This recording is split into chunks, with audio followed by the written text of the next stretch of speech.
On your Tuesday episode of Locked On Raptors, is Scottie Barnes the most interesting player in the NBA for 2023-24? He just might be. We'll discuss it all with Joe Wolfond of Pound the Rock and the Score coming up on today's episode. Thanks for hanging. You are Locked On Raptors, your daily Toronto Raptors podcast, part of the Locked On Podcast Network, your team every day. Hey, what's going on? And welcome to another episode of Locked On Raptors, part of the Locked On Podcast Network, your team every day. It is Tuesday, September the 5th, and I'm your host, Sean Woodley. I've been covering the Toronto Raptors now for 9 seasons on various platforms. You can find all my work over on Twitter at WoodleySean. You can find the show on Instagram at Locked On Raptors, and you can obviously join the Locked On Raptors Discord server. It's awesome. Come hang out. Link is in the description. We're planning our fantasy basketball league for this season. We've got all sorts of, Hoop Grid still going strong, movie talk. Obviously, the Blue Jays are a topic of conversation, a very sore one for the most part. Congrats on beating the A's in extras, boys. Anyway, go hang out in the Discord. We'd love to see you in there. It's a great time, great little family we got building around the show. And a reminder, of course, you can find the show for free on your favorite podcast apps and on YouTube. Please subscribe, follow, rate, review, all the good stuff to support the show, make me feel good, and help us go up the charts and all that jazz. Okay. On today's show, we're talking about Scottie Barnes, someone we've talked about a lot this offseason, but anytime I can get a friend who wrote a good piece about a guy on the show to talk about him, I'm going to do it. And of course, Joe Wolfond of The Score last week wrote a piece as part of The Score's series of pieces about the most interesting players in the NBA, about Scottie Barnes, who just might be the most interesting player in the NBA. We'll get into that whole thesis off the top. We'll talk about reasons for concern that maybe it's not going to go so swimmingly this season for Scottie, and then we'll close it off with a little note of optimism. But let's begin by welcoming in our guest, Joe Wolfond of The Score. How the hell are you, buddy? I'm doing great, man. Feeling refreshed after, an off season that I've treated as such, and, ready to start ramping back up, I suppose. Yeah, I'm doing the thing where you talk about a team every day, and despite all of your sort of urges saying this team is not very good, it's going to be bad, there's all these things I don't like about it, I'm like, you know what? I could squint and see something interesting here. Interesting, if not good. I think that's kind of what I'm aiming for this season. And Scottie Barnes is a pretty good place to start with that whole thing in mind. You wrote last week about Scottie Barnes and dug into, reasons for optimism and concern, mostly about Scottie Barnes kind of taking up the mantle as the dude for the Raptors this season. It seems like they're going to just have him be the point guard. We'll get into the sort of nuts and bolts and the numbers and all that stuff coming up. But for you, kind of take us behind the idea of Scottie Barnes being one of the most interesting players in the league this season. Why was he a subject of one of the pieces in this series over at The Score? Yeah, so I don't know. This is a series that I've done now for the last 3 off seasons. And so when I kind of started putting it together this year and thinking about the guys that were going to be of interest to me, it just sort of felt obvious because in terms of the expectations that were placed on Scottie, he was in many ways a victim of his own success, right? Like his rookie season kind of came out of nowhere in terms of the impact that he was able to bring, immediately winning Rookie of the Year and seemingly rerouting the course of the Raptors franchise.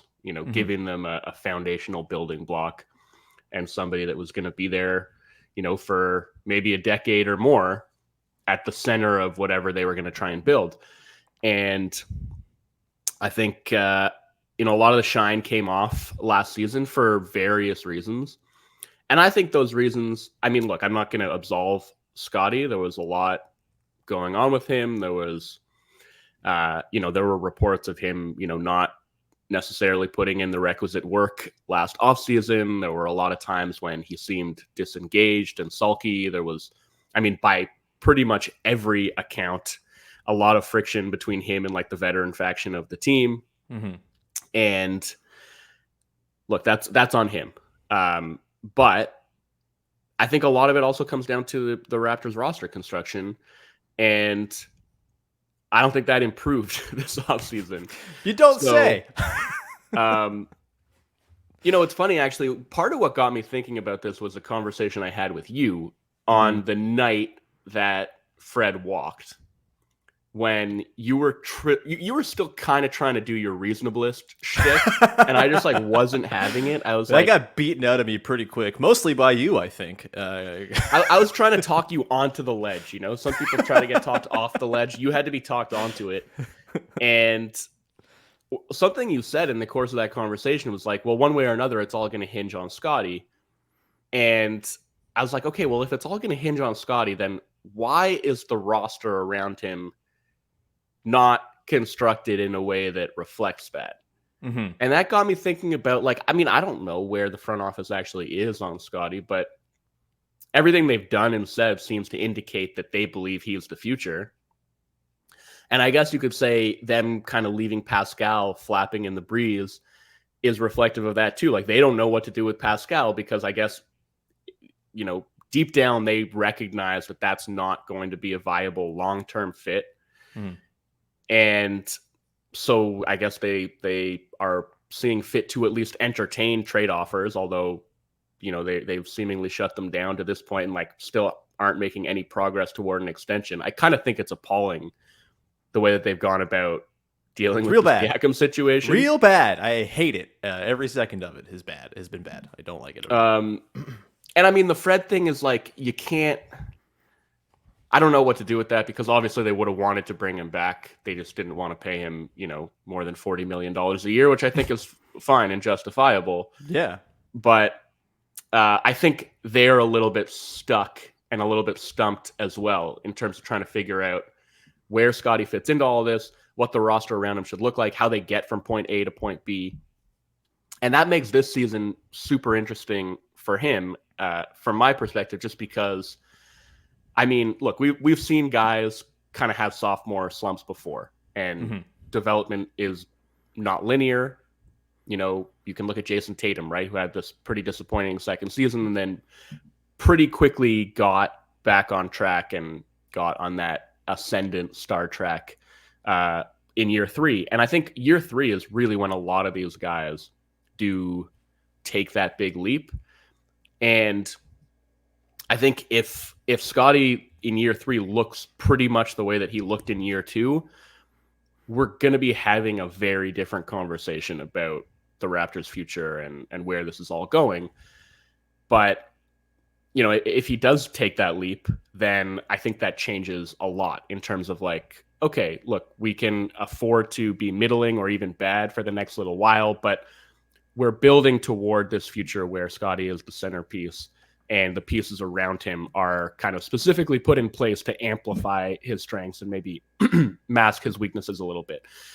Because right now I'm looking at it and it's like, if Scottie's your franchise player, this is not what the rest of the roster ought to look like. And and then, I mean, from there, I'm like, okay, well, is it really possible for us to see that leap from Scottie given the way the roster around him looks? Like, there's just sort of all these moving pieces and all these factors that make it kind of fascinating to me. Like, what does that leap from Scottie even really look like? Because I think if we're talking about him as an actual point guard, I don't know that I see that from him ever. And that can be okay, right? Like, he can still be a superstar who's not a point guard, who's something more in the mold of a playmaking forward. But in terms of, like what the Raptors are doing this season and beyond, I've completely lost any sense of like what the plan is. And I've actually been for a while, I feel like, on team, since whiffing on Giannis, basically, there hasn't really been a grandmaster plan. The front office doesn't actually know what it's doing. And the Scottie pick and then, the subsequent 2021-22 season was a bit of a diamond in the rough, I guess, in terms of like, they found this guy, they stumbled into this identity and this play style, which was unique and which was very interesting and exciting. But I think I was pretty consistent even while that was going on, as interested and excited as I was by it, in saying like, this is a stopgap. And if if they want to take that next step, ultimately they're going to have to improve the guard play on this team. There's going to have to be more shooting, and they're going to have to win in like a slightly more conventional way. And that's why when they made like zero moves to address their limitations last offseason, like you might recall, when there was all this rampant runaway optimism about the Raptors that I didn't quite see, I came on this show and tried to sort of like pour a little bit of cold water on those expectations, because I just thought there were going to be some diminishing returns with the way they were playing. I didn't expect it to go as poorly as it did for the team, or especially for Scottie, but here we are. Yeah, I mean, it's there's so many different sort of like competing facts. It's really hard to kind of get a sense of. I think this is why he's so interesting. Is what was last year? What did it tell us?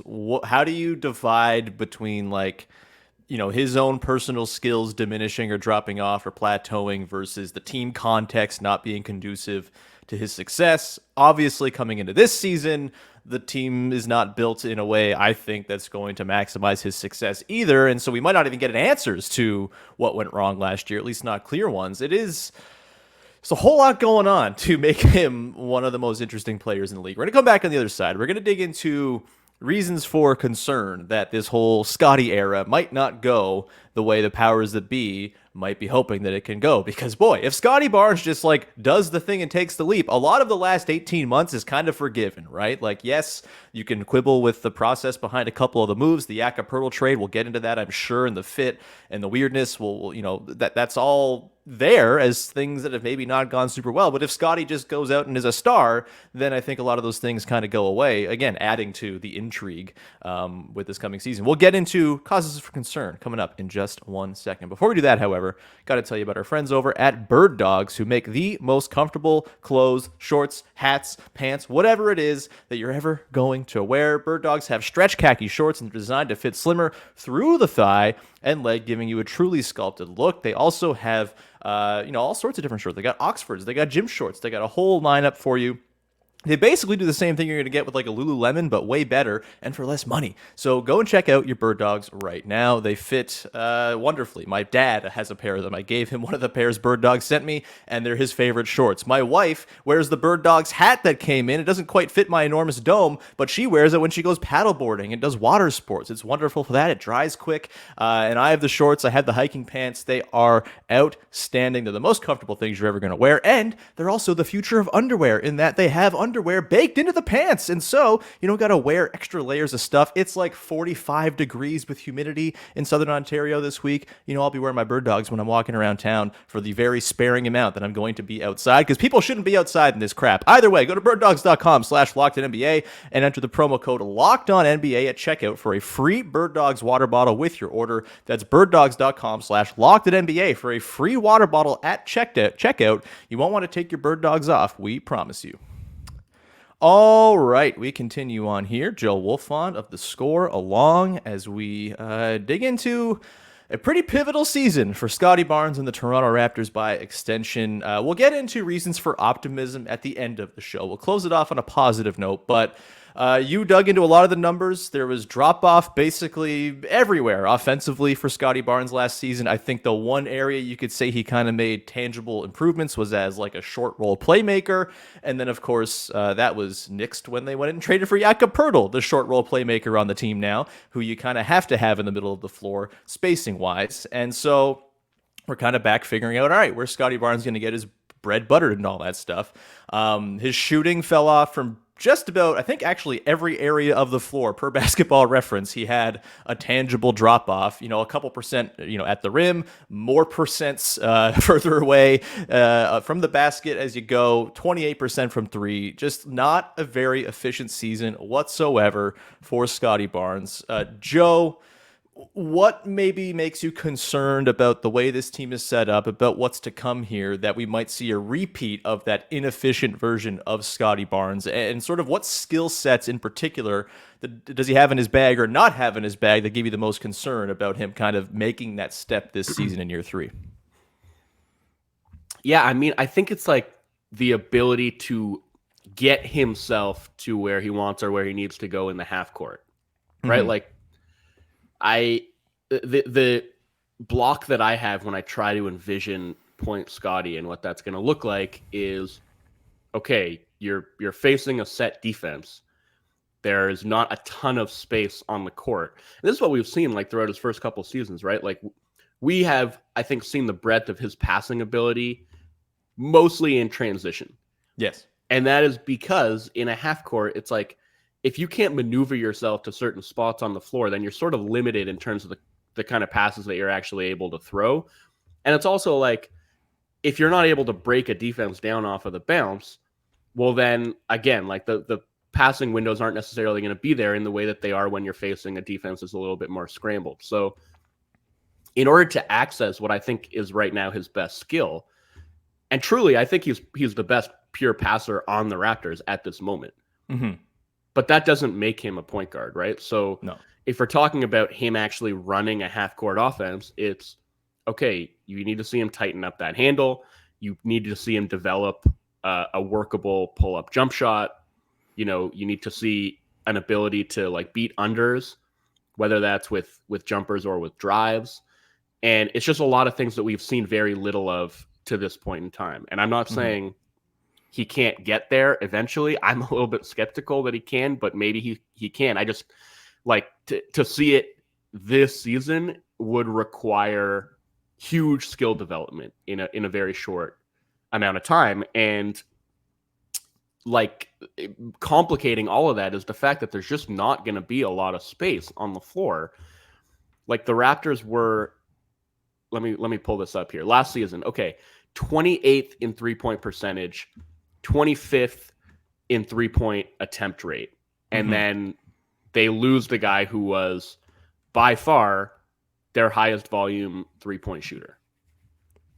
Like I don't know how that's going to work for Scottie in a half-court setting when he's trying to, like I've said this, I think the idea of kind of punting the immediate future and saying, you know, we're just going to give you the keys to the offense, give you a lot of leash, give you room to make mistakes and play through them.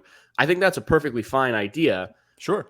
But doing that in this offensive environment where there is so little spacing and so little supplemental off the dribble creation is not setting him up for success. And so that's kind of my concern. And like, you know, I put the numbers in the piece in terms of what he did last season. 19th percentile in terms of scoring as a pick and roll ball handler, 31st percentile as an isolation scorer, 33rd percentile on post-ups. Like there was just no play type. Even in transition, he was brutal. There was no play type in which he scored efficiently last season, except, as you mentioned, as a roll man. And now, you know, not only is Pirtle there now kind of complicating that role for him, but also there is like there's Dennis Schroeder is like the only pick and roll guard basically on the roster who's going to be able to even hit him on the short roll. And you can, I mean, there are other ways you can finagle it. Like they'll run probably a lot of dribble handoff. Like if you run a Scottie, Gary Trent dribble handoff, maybe you get two guys going with Gary and Scottie gets, you know, roll man opportunities out of that. But yeah, I don't know. There's just not going to be a lot of space for him to even roll into. So it's not only about him having to develop, like him having to improve in the ways that he struggled last season. It's like he has to become a fundamentally different player in order for this to work. Yeah, and I think the issue with the sort of state of directional limbo the franchise finds itself is that it doesn't really grant Scottie all that much of a grace period to figure it all out. And there's so much that's being asked of him. He's being asked to refine the handle, you know, learn how to turn the corner. He's being asked to tap back into the mid-range shooting and you know, hopefully some three-point shooting that he sort of flashed a little bit on pull-ups as a rookie. Not a ton, but, you know, he was perfectly passable as a mid-range shooter early on in his career and gave you some hope. I mean, it was like his second career game where he's hitting mid-range jumpers against Boston where it's like, oh, this could be a different type of dude than we thought entirely, and it just didn't happen for him last year.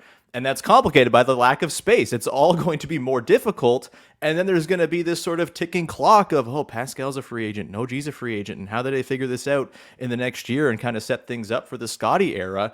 it's tricky. And it's why I think a lot of people have been clamoring for them to just kind of pick a direction and, just kind of make it clear, okay, Scottie, like there's some runway here. You're 22, there's plenty of time. Doesn't quite feel like there's plenty of time when you have 3 pending UFAs on the roster who are all very important players, and one of whom is right now unquestionably much better than Scottie Barnes and Pascal. It just is this very confusing stew.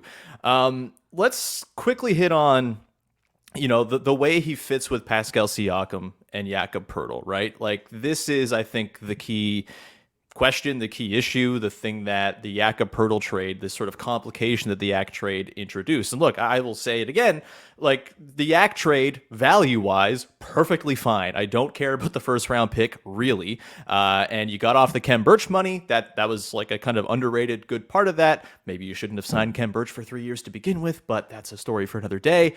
But you create this front court with, I think very clearly well above average passing at every position for those guys' positions and size and all of that. But there's not a ton of space. I think there's a lot that's hinging on Pascal Siakam becoming like a really good catch and shoot 3-point shooter, which he's done in the past. Like there's a possibility of that happening, but it hasn't been there for the last couple seasons. Maybe a lessened minutes burden and all of that, and lessened sort of overall burden will help him kind of get the legs back for those threes. We'll see.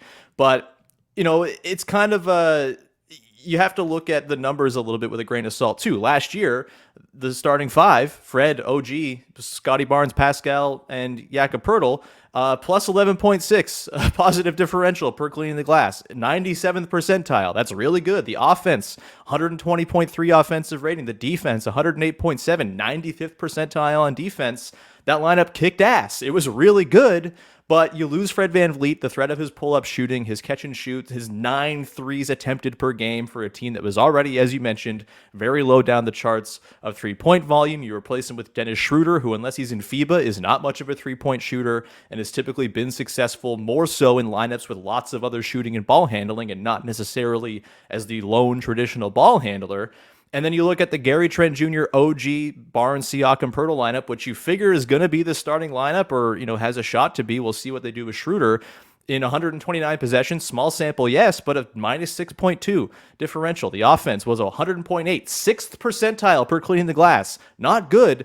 And I think that, to me, is a pretty big red flag on how this lineup is, in theory, going to work. It's going to require a lot of Pascal and obviously of Scottie to kind of make those jumps within a context that's not terribly conducive to making those jumps. Where are you at on that sort of fit? And do you see any sort of glimmers of hope, or is that maybe like the biggest hang up for this whole experiment, is that clunky spacing across the front court, despite the nice passing that the front court guys are going to probably contribute most nights?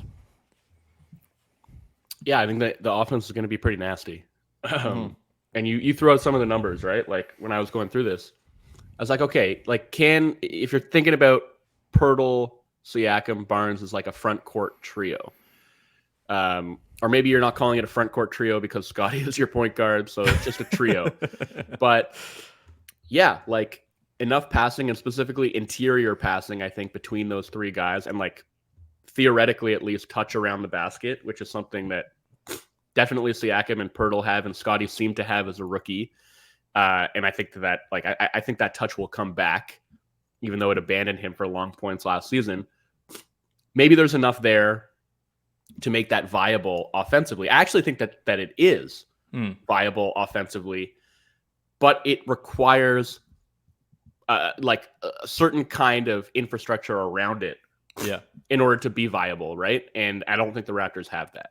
And like you can just illustrate that in the crudest possible way by saying last season, with those 3 guys on the floor, with Fred VanVleet also on the floor, their offensive rating was like 125. Yeah. And then take Fred out of it, and it was like 103. Fred's important, as it turns out. And I'm not saying it's like, okay, like, Dennis Schroeder is equivalent to like, Malachi Flynn or whatever other point guard the Raptors would have been plugging into those lineups when Fred was on the bench last season, or honestly more often than not, just like no point guard at all. Schroeder's like not a bad player. No, he's like a really good backup point guard, actually, I think. But in terms of what the Raptors need from a guard surrounding that trio, he doesn't bring it. Like, he's not a good shooter, and he's not an especially good playmaker either. Like, he's not somebody who necessarily sets the table for other guys or has the playmaking chops to make, a not particularly well-spaced floor work by finding these, narrow passing corridors that he can thread the ball through. Like, that's not really Schroeder's game, right? He's more of a straight line drive kind of guy. Mm-hmm. And I just don't think that is necessarily what this lineup needs. So that's where I just think, the Raptors were 25th in half-court offense last year. I find it really difficult to imagine them improving upon that this season. And I just, like you mentioned, okay, you didn't mind the Pirtle trade in a vacuum, which I agree with, but you said you don't care about the first-round pick out the door. And I really disagree with that, because I think the pick out the door with that very light protection on it is maybe part of what is causing the hesitation in terms of stripping this thing down right now. Right. Because that 2024 pick with a light protection, just top 6, is out the door. And you could find yourself in a situation where you're really bad next year and you lose your pick anyway. And that sunk cost fallacy. The pesky bugger. It's not it's not I think you really want to keep that pick if you can, but it's just to actually assure yourself of keeping it, you would have to be, I think, one of the 2 worst teams in the entire league. Yeah. So I think, honestly, when I see stuff like the Pascal fiasco, that just says to me that the front office feels almost as lost as we all do, where they're like, man, what? We've really backed ourselves into a corner here. What should we actually do? Please save us, Scottie. Yeah. And I've been of the mind, it's if you can't find a palatable trade for Pascal, you just extend him. Why have they not extended him by now? Exactly. And you can always try and trade him later if you feel like that's the right direction to go.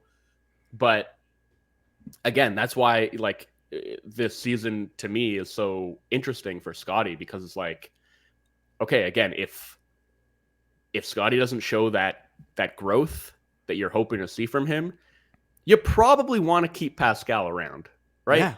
Yeah.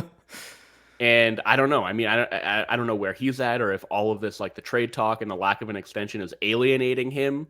But it seems like it's going in a not great direction, and you could wind up in a situation where he doesn't want to be around anymore, and then you've essentially set up a situation where, I mean, I don't know, they could be setting themselves up to lose him for nothing.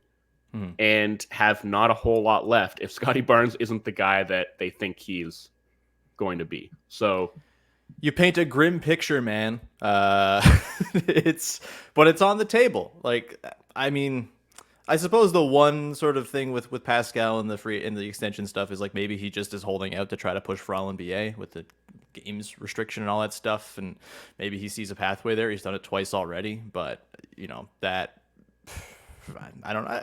Hard to say. That could just entirely be the reason there's no extension, and we don't know. But there's a lot hanging out there, sort of loose threads that could be kind of pulled to unspool this whole thing. We're going to come back on the other side, Joe, and get into some reasons for optimism. Close on a positive note, because as it turns out, Scottie Barnes still extremely talented, and there's a lot to like here as a player. We'll get into that coming up in just a sec, but first, just a reminder, go check out Locked On Blue Jays. Craig Ballard doing a great job documenting this endlessly frustrating baseball team that is driving myself, and I'm sure Joe, mad as they sort of limp their way to maybe getting past the Rangers in the wild card chase. It's great stuff. We're having a great time, but Craig, that is doing a great job breaking it all down over on Locked On Blue Jays. Please go subscribe, follow, rate, review on your favorite podcast apps and on YouTube. All right, Joe, let's close on a positive note, shall we? A little bit of a hopeful note to close things out. There's plenty of reason to believe Scottie Barnes does have it in him to, do the thing and make a leap this season. Whatever that leap's going to look like, we'll see. There's lots of different shapes that a leap can take. But for you, if you're looking for sort of one kernel of hope or one little glimmer of, sunshine peeking in that's telling you, hey, it might be all right, and this Scottie Barnes at point, Scottie Barnes lead dog thing might actually work, what are you kind of glomming onto as that thing that's giving you a little bit of optimism as we go into the season here? I mean, it's to me, it's the passing, Yeah. and like it's the passing connected to the other sort of physical attributes. Yeah. Like a guy at his size with his kind of body control, and like, yeah, I don't think he handles the ball like a point guard, but he handles the ball pretty well for a guy his size. Sure. And I think his ability to pass the ball at that size is truly special. And that is something that, in theory, you can build an offense around. Like we have seen offenses work with guys like that as hubs. But, I'm going to say again, like those offenses still do have off the dribble creation coming from like really good guards to help like grease the wheels and make it all work. But if you're thinking about, down the road, you'll have an opportunity maybe to add that type of a player. And the important thing is like, okay, can we get Scottie to a point where he can be that type of offensive hub? Not on like the level of a Jokic, but maybe on the level of like a Domantas Sabonis. Sure. Right? A guy who is, maybe he's not running a ton of pick and roll and running the offense that way, but is he orchestrating from the elbow and the high post, running the dribble handoff game and, showing you a lot of keeper actions where he's able to get himself to the rim that way. And, hopefully being able to shoot the ball to the point that he can kind of punish defenses that sag off him when he does that. Like, I think that is very much in him and part of like his toolkit and something that he's going to be capable of doing long term. So, like I've said it before, like this is not to say that I don't think Scottie Barnes is going to be a really good player for a really long time. I think that he's fully capable of being very good for a while, all-star caliber even. And I think, certainly that passing ability at his size is like the biggest component of that to me. Yeah, I think he has it in him to be a quality scorer as well. And, even as a rookie, right? Like we would just see him taking it to guys. Like he would be matched up against centers. He would take them into the post and he would score over them. I think in terms of like the floater range touch, that was like the push shot was absolutely huge for him in his rookie season. Yeah. And it just wasn't there to the same extent last year. And that's something that I'm not super worried about. Like, I think that will come back. He has demonstrated that he has that touch that's in there. I'm not really worried that he just like completely forgot how to score from floater range. Like, he'll be all right. So yeah, I think like there's still a high ceiling here in terms of him being a guy who is going to be able to score in a variety of ways. And is going to be able to set the table for the guys around him. And it's going to be more just a question, I guess, of like finding the right pieces and putting them in place and optimizing him and the team as a whole. So like, I see a lot of reason for optimism with Scottie individually. I guess it's just, I mean, first of all, I do think this season is going to tell us a lot about that. Yeah. Because again, if we see more stagnation from him this season, then I think some of that long-term projection just starts to diminish even more. But this is where I get into thinking like, okay, how much growth can we see from him in the roster context that the Raptors are providing him right now? And I'm not saying it's going to be zero. I do think we'll see some and maybe even a lot. And I like, this is why he's so interesting to me, is like, maybe he will, maybe he'll blow my mind and he will just like take the ball and from day one will look the part of 6'9" point guard. Maybe he will. I don't see that for him, but there are a lot of other ways that he can develop that would make me very optimistic, even if he's not that guy. Yeah, I mean, we're asking a lot of Darko Ball to help grease the wheels here as well. We'll see. I mean, it'll be nice to see them run offense. By the way, side note, I was listening to your episode of Pound the Rock with Trill Bro Dude on the Sixers last week, and your laugh at him, at Trill Bro Dude's suggestion that Nick Nurse is going to run plays, really, I was like, yes, Joe, beautiful stuff. When it comes to optimism for me, I think there's a few things. One, I think like just like the flashes have been undeniable, right? And like the games in which he has decided to kind of grab the game and say, this is mine. The fourth quarters obviously were a recurring theme last year. And, I'm kind of putting a lot of stock into the idea that he's going to come back with like improved conditioning and in general better vibes about him. I don't know what went down between him and Fred VanVleet, but I do wonder if maybe that's just like, as much as it's a bad on-court loss for the team, maybe it's a positive for the overall sort of cohesiveness of the roster. We'll see, at least in the room, not on the floor.